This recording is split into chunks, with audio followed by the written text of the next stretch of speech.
what made you switch from marine biology to acting? Uh, that wasn't a conscious decision. The decision was more or less made for me. I was at a situation where I'd run out of funding basically for school, and was looking for a means to potentially earn some more income. And the idea was to go back. And good fortune struck. I was quite lucky early on with the audition for Pleasantville. And I was in my early 20s at that time, and I thought I'd make one movie and pay off my loans and go back and finish school, and it just hasn't stopped. So the passion for marine biology is still there, and that's my first passion, so I still find other ways to fulfill that. And by the way, how much time do you manage to spend at the ocean? Oh, with diving and all that, quite a bit. I mean, depends on location a lot of the time. But fortunately enough, where I reside, I live here in California. I have I have access, and I go diving and dive for lobsters, free dive a lot still, and spend a lot of time in and around the water. So whenever I can make the time, I do it. And can you see the sea where you live? Is this important to you? Oh yeah, I can see the sea. But the thing for me is, as much as I appreciate the ocean, earth sciences in general have always fascinated me. So the older I get, it's just specific as, say, to stuff that caters to the ocean. Like, for instance, I really like just the way everything really all comes together. So to me, I think it's more about the symbiotic relationships, and more, I think, just the earth science as a whole. Botany has really kind of taken a hold of me lately, and even birding, which sounds funny because I always thought when I was younger that was for old men. But I really enjoy it. And with that, a lot more photography, so photographing nature. I used to be a really big hunter, and what I found as I've gotten older is I enjoy taking photos of the wildlife more, because I can pull the trigger 100, 200, 300 times, and I can come back and see that animal the next day. So it's just kind of a realization that I've made really as of late, and the older I get, the more I appreciate that. So let's talk about your role association. Where have you been for your role campaign? Tell us more about your work within the organization. It must be so fulfilling for you. Yeah, with Row, things reach out worldwide. Things have moved along really well. I mean, its inception was last year. Last year alone, I think we had 3 or 4 outings. We had one this year. We had the tornado in Tuscaloosa in Alabama. But this year, for the most part, it's been relatively sleepy, which has been nice. But what's happened is there's been a bit of a groundswell. And organically, what's happened is we've had different brands express interest in potentially sponsoring us or helping us with our cause. So the thing that's nice is we put something out there that we believed in, and others have jumped on. Davidoff, for instance, with their donation, and since then, still they make chainsaws and a lot of power tools, and we use a lot of their equipment in extraction, especially in Tuscaloosa, cutting trees to remove debris and help people gain access to their home, and it's exciting.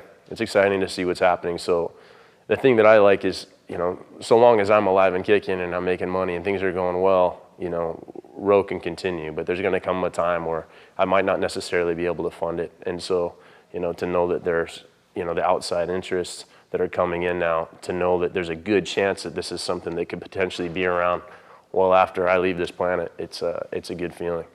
And the like-minded, I think the people that believe in it, because for me it was really just an idea. And as a single person, what's an idea? It doesn't really mean anything. What makes it live and breathe are the people that subscribe to the philosophy and the idea of it. And the people that are involved have just taken it to a completely different level. So I'm really fortunate. And the people that are involved are just really good people. And talking about the people that are involved, have you recruited any other fellow actors to support you in it? No, not anybody really within the entertainment industry, because it really requires field experience. As a first responder, whether you're EMT, paramedic, doctor, ER doctor, Very few of us, you know, myself included in the few, you know, on the early trips were really, I was really one of the only ones that didn't have any professional experience. And I realized that my skill set was limited, so I didn't like that feeling. As much as I picked up while we were there and in the field, I realized that there was more to learn. And that's a big part of it that really keeps me, I think, drawn, is like, you know, we're only here one time. And I love the arena. I love learning about first aid and, you know, anything pertaining to medicine. It's fascinating to me. So it's one thing I continue to work on and work towards and work forward with. And, you know, hopefully within not too much longer, I'll feel qualified, super qualified. But, you know, we have some really talented people, doctors that have had, you know, 25, 30 years experience, you know, that have volunteered their time readily, weeks of their life every year to the cause. So it's nice having that pool, you know, first off, to have people that are that qualified, that are willing to come along on these trips. And then they're also willing to give you the time and the attention when they see your willingness to learn and your enthusiasm for it. They give you a lot more attention and are willing to really kind of walk you through things. So, you know, from EMT certification to potentially now I'm considering, you know, maybe even going to school to becoming a paramedic, which would be the next step for me. So we'll see. And now, can you describe for us a perfect weekend off work? Perfect weekend off work? Off work. Or of work? Off work. Of work? A perfect weekend of work. Off work. Okay. I think for me, be something outdoors. I mean, I don't know if it would be maybe it'd be a cool hike to like a removed waterfall with like a nice swimming hole. You know, a lot of scenery with a lot of nature and animals, or you know, maybe a diving weekend out at the islands. Someplace tropical would be nice. But definitely something having to do with the water and nature. Good friends. And as you spend so much time around water, do you use certain products to look after your skin? I'm pretty carefree, to be honest with you, for the most part. I'll go on binges where, you know, now that I'm getting a little bit older, you know, people tell me I need to wear lotion because so much exposure to the sunlight. But I've been told I have a little bit of Cherokee Indian in me, and so I like to think that maybe makes me a little more resilient. But I don't take care of my skin the way that I should, to be honest with you. I don't. When I do stuff like this, I have people that take care of me. It allows me to be a little more lazy. But yeah, I'm pretty low maintenance. So I get up in the morning, I throw on my clothes, and I'm out the door usually within 10 minutes. And men may not be under so much pressure as women aging in front of the camera, but surely you must consider sun damage. Do you think about this kind of answer? Yeah, I think more and more. But you know, there's also arguments now that a lot of people are saying that, you know, we don't get enough vitamin D. And the problem is, you know, people, for one, they spend too much time indoors. And then when people do spend time outdoors, they're putting on 50 sunblock and their body's not absorbing or creating the vitamin D that it needs to. So there's two philosophies there. I tend to subscribe to the one where, you know, maybe sunblock isn't necessarily as good as people want to believe. There's give and take with anything. So anything, I think, with moderation. If I'm going to spend an extended period of time out on the ocean or in the water or on the boat, I'll be sure to cover my face with sunblock. But you know, for outings, like if I'm going on a hike, even if it's a half day or full day hike, rarely will I. I'll just put on a hat and go get it. But you know, as I get older, I'm sure that, you know, I'll probably see more of the effects, and then I'll probably try to play catch up, reverse the process. Tell us some of your best places to visit in California. Oh gosh, I really love Big Sur, Monterey, Carmel. Big fan of that area, and you know, I love the redwood forests. The Channel Islands are incredible.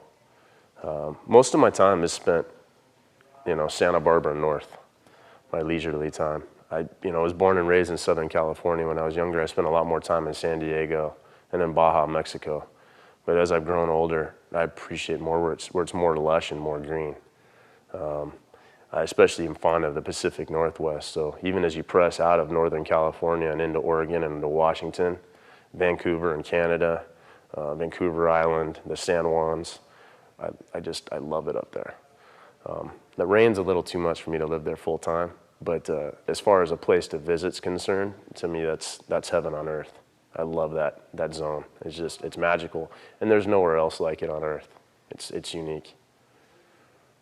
And finally, we'd love to be standing close enough to ask.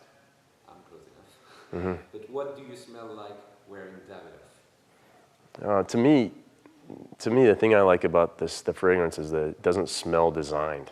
I mean, obviously it is, and I think that's the design behind it, is to not smell designed. So to me, it has more of a kind of a natural kind of embodiment of different scents.